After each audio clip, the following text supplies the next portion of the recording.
का सम्मान रखा और महज 40 महीने में इस प्रोजेक्ट को पूरा करके दिखाया। आज हमारे आसपास जैसी परिस्थितियां हैं, उसे देखते हुए यह बेहद जरूरी हो जाता है कि हम अपने लक्ष्यों को ऐसे ही समयबद्ध तरीके से पूरा करते रहें। इस मौके पर मैं उत्तर प्रदेश के माननीय मुख्यमंत्री श्री योगी आदित्यनाथ जी का विशेष आभार प्रकट करता हूं। यदि इतने कम समय में ब्रह्मोस की इंटीग्रेशन एंड टेस्टिंग फैसिलिटी की स्थापना हो सकी, तो इसके पीछे योगी जी का बहुत बड़ा योगदान है। मैं डीआरडीओ, हमारे वैज्ञानिक, हमारे इंजीनियर्स और इस प्रोजेक्ट से जुड़े हर व्यक्ति और संस्था को मैं हृदय से बधाई देता हूं। आप लोगों ने दिन रात मेहनत करके इस इंटीग्रेशन एंड टेस्टिंग फैसिलिटी को खड़ा किया है। देश भर के वैज्ञानिक, इंजीनियर्स और युवाओं का योगदान हमें इस फैसिलिटी सेंटर में देखने को मिलेगा। मैं आपकी मेहनत और लगन को नमन करता हूं। साथियों, हमारी सरकार जब उत्तर प्रदेश में डिफेंस कॉरिडोर के विजन को लेकर आगे बढ़ी थी, तो उस समय हमारे सामने अनेक बड़े लक्ष्य थे। उन तमाम लक्ष्यों में से हमारा एक उद्देश्य यह भी था कि हम उत्तर प्रदेश को एक बार फिर देश के प्रोडक्शन सेंटर के रूप में डेवलप करें।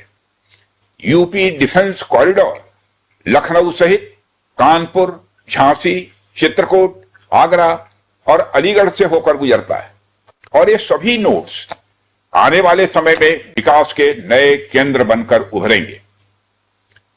साथियों, एक उदाहरण मैं आपके सामने रखूं तो आप में से बहुत लोगों को पता होगा कि एक समय कानपुर और आसपास का क्षेत्र प्रोडक्ट्स की मैन्युफैक्चरिंग के लिए जाना जाता था। आर्थिक रूप से यह क्षेत्र बहुत ही समृद्ध था। इसे मैनचेस्टर ऑफ द ईस्ट कहा जाता था। लेकिन आजादी के बाद अनेक कारणों से आर्थिक प्रगति की राह में यह क्षेत्र पिछड़ता गया और कहीं पीछे छूट गया। मैं उन कारणों में तो नहीं जाना चाहूंगा, पर कहना यह चाहता हूं कि यूपी डिफेंस कॉरिडोर के निर्माण के बाद यह क्षेत्र फिर से एक बार अपने पुराने वैभव को प्राप्त करने की ओर आगे बढ़ चला है। मुझे इसमें कोई संदेह नहीं है कि कानपुर विकास की उन ऊंचाइयों को छुएगा जो दुनिया के विकसित क्षेत्रों के लिए अनुकरणीय होगा। कल को वेस्ट में कोई क्षेत्र जब बहुत अधिक प्रगति करेगा तो उसे कानपुर ऑफ द वेस्ट कहा जाएगा। इसी प्रकार डिफेंस इंडस्ट्रियल कॉरिडोर के सभी नोड्स को डेवलप करने के लिए हम पूरी तरह से कमिटेड हैं।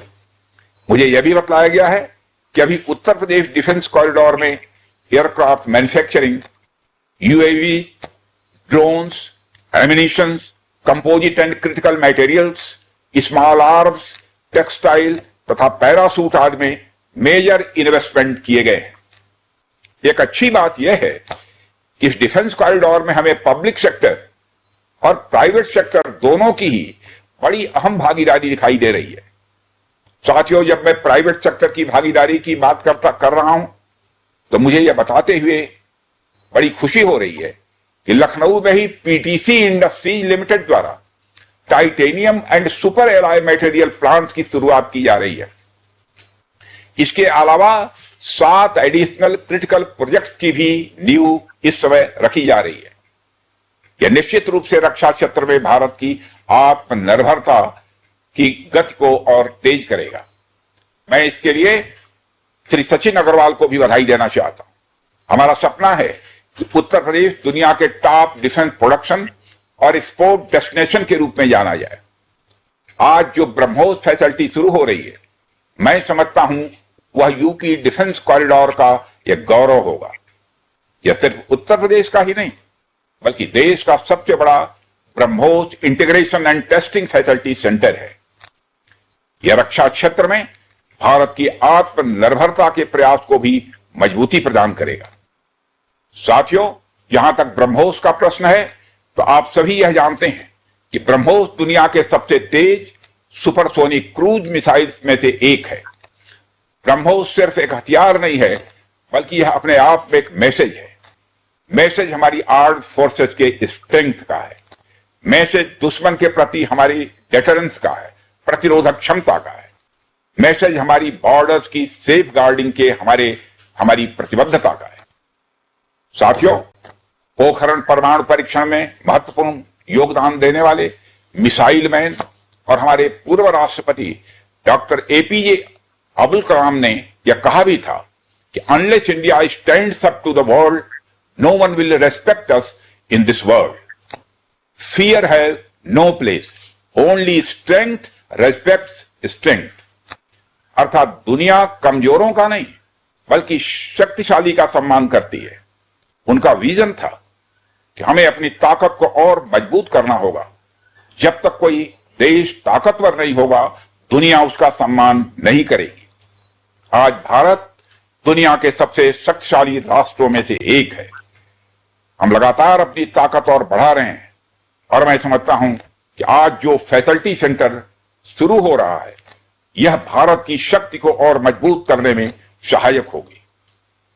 साथियों, यह केवल एक फैक्ट्री का उद्घाटन भर नहीं है, बल्कि मैं समझता हूं कि यह रक्षा क्षेत्र में भारत की आत्मनिर्भरता की दिशा में एक बहुत बड़ा कदम है। उत्तर प्रदेश डिफेंस इंडस्ट्रियल कॉरिडोर बनने के पश्चात उत्तर प्रदेश के इंडस्ट्रियल डेवलपमेंट का एक नए सिरे से श्री गणेश हो चुका है।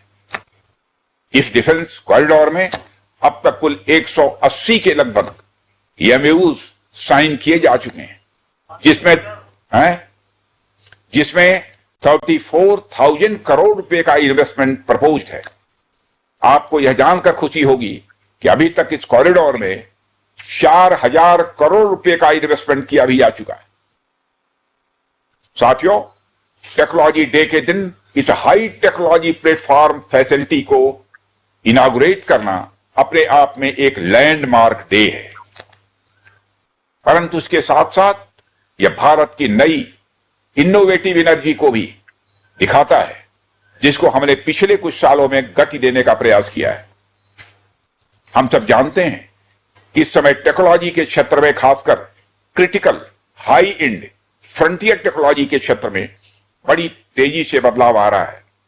चाहे सिविल सेक्टर हो या डिफेंस सेक्टर, आज रोज नई नई टेक्नोलॉजी सभी प्रकार के प्रोडक्ट्स या सर्विसेज में क्रांतिकारी परिवर्तन ला रही हैं। हमारे जीवन का कोई भी ऐसा कार्य क्षेत्र नहीं है जहां टेक्नोलॉजी हमें डिसरप्टिव तरीके से प्रभावित न कर रही हो। दुनिया के हर क्षेत्र में इस टेक्नोलॉजी क्रांति ने एक ऐसी उथल पुथल मचा रखी है जहां पुराने सारे अब तक के स्थापित जो नोशंस हैं, धारणाएं हैं, वह तेजी से बदल रही हैं और ऐसे नए परिवर्तनों का आगाज हो रहा है जिसके बारे में पहले हम सोच भी नहीं सकते थे। ऐसे में नेशनल टेक्नोलॉजी डे एक खास महत्व रखता है और इस खास दिन पर डिफेंस के क्षेत्र में एक हाई टेक्नोलॉजी फैसिलिटी को उद्घाटन करना मेरे, आपके और हम सब के लिए एक गौरव का विषय है। साथियों, ब्रह्मोस भारत और रूस के हाईएस्ट डिफेंस टेक्नोलॉजी का एक संगम है। जिस तरह हमारा उत्तर प्रदेश प्रयाग स्थित संगम के लिए दुनिया भर में जाना जाता है, उसी तरह आने वाले समय में लखनऊ भी इस टेक्नोलॉजी के संगम के लिए जाना जाएगा और यह संगम कई अनेक विशेषताओं को अपने अंदर समाहित करता है।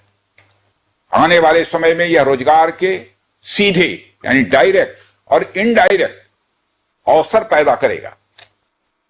मुझे यह भी विश्वास है कि आने वाले समय में यह क्षेत्र एक ग्रोथ पोल के रूप में उभर कर सामने आएगा।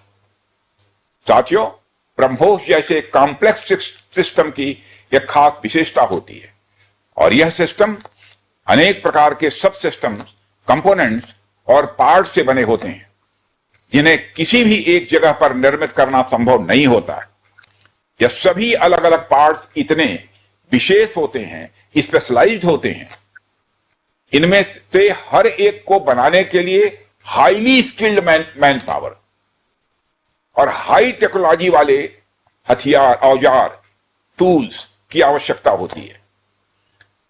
आपको मैं यह बताना चाहूंगा कि हमारी डिफेंस इंडस्ट्री के अंदर देश भर में, चाहे वह डीपीएसयूज हो या प्राइवेट सेक्टर की इंडस्ट्रियल यूनिट्स हो, యూపీ లక్నోలో బ్రహ్మోస్ యూనిట్ ను రక్షణ శాఖ మంత్రి రాజ్నాథ్ సింగ్ వర్చువల్ గా ప్రారంభించారు. ఈ సందర్భంగా బ్రహ్మోస్ యొక్క శక్తి, అది దేశ స్వావలంబనకు ఎంత ఇంపార్టెంట్ అనేది ఆయన మాట్లాడారు. చూసాం ఇప్పటి వరకు. ఇవి బులెటిన్.